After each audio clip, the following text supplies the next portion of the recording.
Alright, this is a quick how-to video on my zombie apocalypse sharp ass bush hog blade receiver hitch for your tractor. Just kidding. It's simple. Tubing, pipe, receiver tube from Harbor Freight, and zip zip zip. Weld them jokers in and bam. Now this is a video about turning up the fuel injector pump on this little Massey Ferguson gc1705. I've looked all over the forums, all over even the dark web, dark side of the internet, all over YouTube. Not a single person has made a video on it or even wrote about it. That little black stud with the, I got a nut threaded on it. That's your fuel screw. It's got a cap just like this right here. This is the rev limiter. This is throttle, comes up like that and hits that.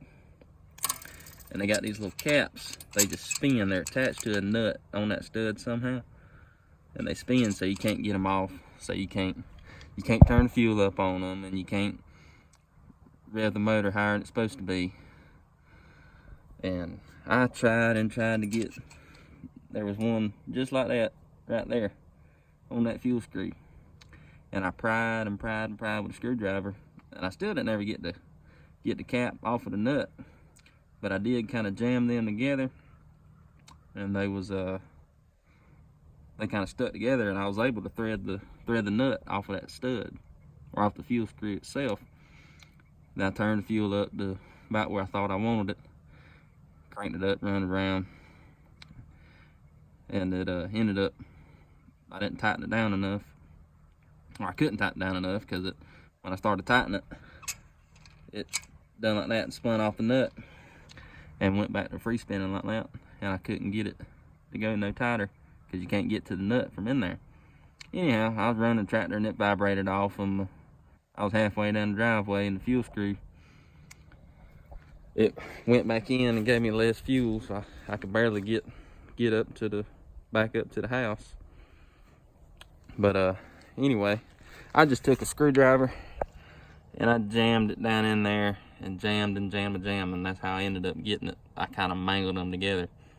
But that's a metric stud. I think that's a 7 or 8 millimeter nut that threads down over that. And I got it backed out a lot.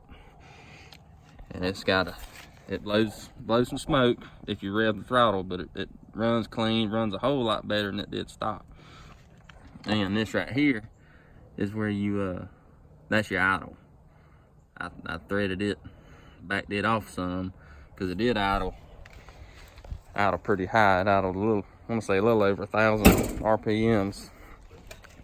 And I got it idling down to about 950. And it actually cranks up easier with a low idle.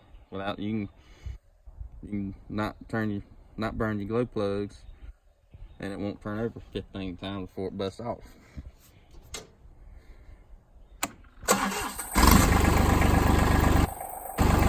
See, now it idles a good way below 1,000.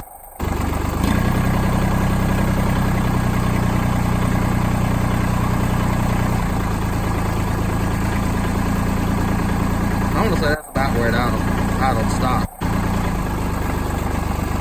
Got it idling a good bit lower. But it does blow some smoke.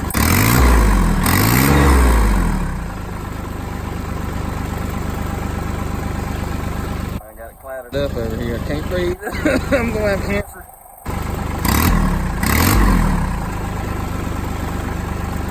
And you can kind of lug the engine down and let it smoke.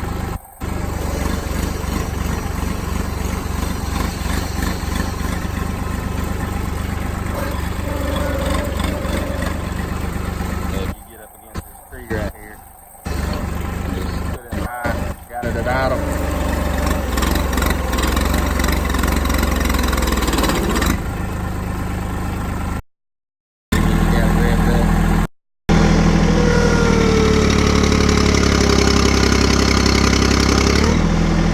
get it to smoke a little, but it burns pretty clean.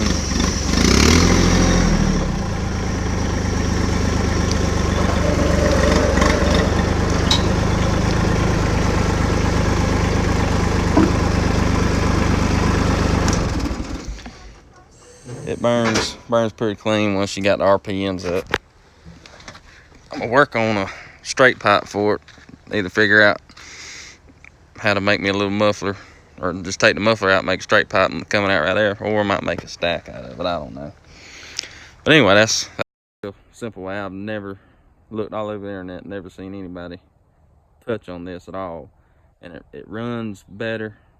It cranks up easier with the idle knockdown. So FYI, if y'all ever want to do that, that's how you do it.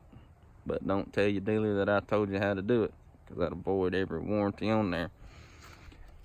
Especially that one right there.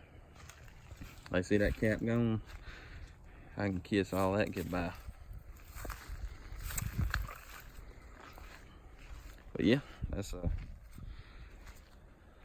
how you do it.